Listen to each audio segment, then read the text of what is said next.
Messieurs, on va parler du mercato, évidemment ça bouge. L'an dernier, il était déjà pressenti au PSG et puis finalement Akliouche était resté à Monaco. Maintenant c'est fait, le désormais ex-monégasque a signé pour 5 ans jusqu'en 2031. Le joueur est âgé de 24 ans, il a disputé la Coupe du Monde avec l'équipe de France et Filipe Luis, donc qui n'aura pas eu le bonheur de coacher le nouveau Parisien, évoque cette perte en conférence de presse. On l'écoute. On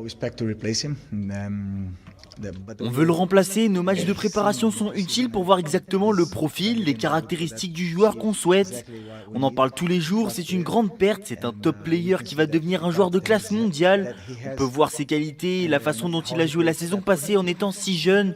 Je lui souhaite le meilleur, malheureusement je n'ai pas pu le rencontrer, on va devoir le remplacer, c'est sûr. Akliouche qui a brillé avec son club formateur, notamment l'an dernier lors des gros matchs, notamment aussi face au PSG. On s'en souvient, qui a laissé un message où il a notamment rendu hommage à Barry Laro. C'est vrai que c'est l'un des formateurs de l'AS Monaco qui a fait des merveilles depuis tant d'années en formant des joueurs. Est-ce que Akliouche, qui arrive à 24 ans dans le club double champion d'Europe, peut trouver sa place, peut devenir un joueur important dans le système de Luis Enrique, messieurs? Alors, avant de revenir sur la question, enfin avant d'attaquer la question, moi j'ai envie aussi de revenir sur ce qu'a dit Philippe et Louis sur la difficulté de remplacer Akliouche. C'est remplacer, pour moi, ça veut dire beaucoup de choses. Akliouche, tu le remplaces par rapport à son profil ou est-ce que tu le remplaces numériquement? Et là, c'est pas forcément la même chose. Si tu le remplaces numériquement, est-ce que Monaco a la volonté d'aller encore une fois sur le marché des transferts dans un contexte économique où voilà, ils sont surveillés par la DNCG? Est-ce que si tu le remplaces notamment en termes de profil, tu as déjà un joueur du même calibre à l'intérieur? Je n'en suis pas persuadé. Maintenant, pour revenir sur Akliouche du côté du PSG, on l'a évoqué à plusieurs reprises, je pense qu'il peut être proche du 11 titulaire parce qu'il a un profil et il a un poste où il peut s'exprimer. C'est davantage sur le côté droit, sur le secteur droit, où il y a notamment des places à aller chercher. On sait qu'il y a Désiré Doué, mais je pense qu'il peut exister notamment sur une quarantaine de matchs. Moi, je suis très client de cette acquisition. Ils ont été très persistants du côté du joueur et du côté du club. C'est un profil qui a été validé. Du côté des deux clubs, parce qu'il y a Monaco aussi qui a. Oui, tout à fait. Non, mais le PSG a été très patient parce qu'ils le suivent depuis l'été dernier. Le joueur a déclaré son amour au PSG et ne voulait aller ailleurs. On sait qu'il y avait, on a entendu en tout cas, il y avait aussi un intérêt de Liverpool. Moi, je pense sincèrement qu'il peut faire partie de ces joueurs, notamment par sa polyvalence, notamment parce qu'il a montré au Parc des Princes, en Ligue des Champions, en championnat lors de la victoire 3-1, où il avait joué dans un rôle un peu plus axial, même beaucoup plus axial, en tournant autour de Balogun avec un vrai but d'avant-centre. Cette polyvalence, cette finesse, ce goût du demi-espace, cette capacité à faire progresser le ballon par la passe, je suis absolument certain qu'il peut se révéler à plusieurs postes. Ça peut être un couteau suisse luxe, et je ne serais pas surpris qu'en championnat, on le voit par exemple dans une position un peu plus axiale, de faux numéro 9. Là, on a déjà utilisé Kang In-lee. Là, on a déjà utilisé Bradley Barcola.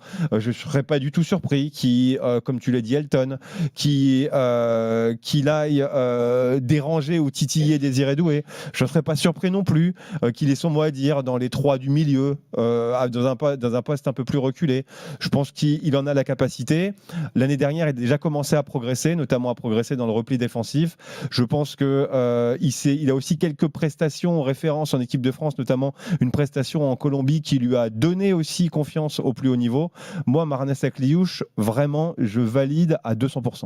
C'est le bon moment en plus que l'an dernier, il y avait le risque de ne pas beaucoup jouer dans un nouveau club et donc potentiellement de rater la Coupe du Monde. Il est resté à Monaco, il a été bon, il a eu aussi des matchs de référence. Il a été bon même s'il s'est fait tirer les oreilles aussi parce qu'il y a eu des matchs qui n'étaient pas satisfaisants. Mais après, dans le marasme monégasque, il a quand même pu tirer son épingle du jeu et au final là, il arrive sur une fenêtre où il n'y a rien. Enfin, l'Euro, c'est dans 2 ans, donc il peut avoir besoin de temps pour s'acclimater au PSG, mais il n'y a pas cette urgence-là. Tu as complètement raison. Le droit à l'erreur est un peu plus pardonné sur une saison post-Coupe du Monde, parce qu'on aurait pu avoir la jurisprudence Chevalier, où en gros, tu arrives sur une année Coupe du Monde, tu passes à côté et tu loupes le mondial. Et donc, il y a ça, ce contexte post-compétition internationale. Il y a aussi le fait que le PSG a ouvert son groupe avec des départs, alors peut-être pas très important, mais quand même significatif, notamment dans la rotation. Je fais référence à Ikangi, je fais référence à Gonzalo Ramos. Et aujourd'hui, il y a un manque, il y a un vide que peut combler Marnez Sakliouche. Donc pour ces deux raisons, oui, effectivement, c'est bien de venir à l'été 2026. Quand bien même, il arrive dans un effectif double champion d'Europe. Il arrive dans un contexte où, pour l'instant, jusqu'à preuve du contraire, c'est la recrue la plus chère de l'été parisien. On attend ce qui va se passer avec Götze. Götze va le dépasser très rapidement. Mais ce que je veux dire par là, mais Götze, ce qui peut le sauver, c'est que Götze, on le connaît pas. Akliouche, on le connaît. Akliouche, on sait qu'il est dans l'antichambre du football d'élite. Philippe Luis l'a dit, il est à ça d'être un joueur de classe mondiale. Mais il ne l'est pas encore. Et aujourd'hui, tout l'enjeu de Marnez Sakliouche du côté du PSG, c'est cette capacité à devenir un joueur de classe mondiale. De quel côté il va basculer ?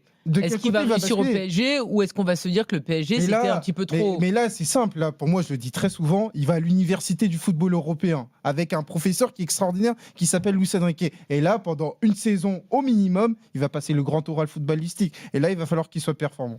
Pépite, donc, qui a été acheté pour 50 millions d'euros. Oui, tu voulais dire quelque chose ? Non, mais en plus, c'est un super coup. Financièrement, c'est un super coup du PSG qui utilise aussi la situation financière de l'AS Monaco, mais également l'amour, en fait, et la déclaration d'intention du joueur envers le club. Mais 50 millions, un profil comme Akliouche, aussi complet, aussi rare, dans le marché actuel, moi, je trouve que c'est aussi financièrement un très joli coup du Paris Saint-Germain. Toi, il n'y a rien qui est cher avec toi. Bah non, moi je me Non, mais tout à l'heure, c'est je me mets au bout du jour. 25, Akliouche 50, c'est gratuit. Bah oui, 50 millions. Non, t'as aussi dit Balerdi, 15 millions, ça peut partir. Si tu vas par là. Mais Akliouche, très sincèrement, je trouve que dans le marché actuel, c'est très bien acheté. Bah, écoute, très bien, moi je l'adore. Alors moi, tu sais, n'importe quel prix me va pour Akliouche. Je trouve qu'il n'a pas de prix, ce jeune garçon. Enfin, oui, c'est tout un prix. Hein. Vu qu'il est extrêmement talentueux. Mais c'est vrai que l'an dernier, Monaco a espéré jusqu'à 70 millions. Mais personne n'était venu avec 70 millions. Oui. Bah après, de toute façon, il y a aussi une année de contrat en moins. C'est beaucoup plus logique par rapport à ce que représente le joueur aujourd'hui. 50 millions d'euros en tout cas, qui passent donc de l'AS Monaco au PSG.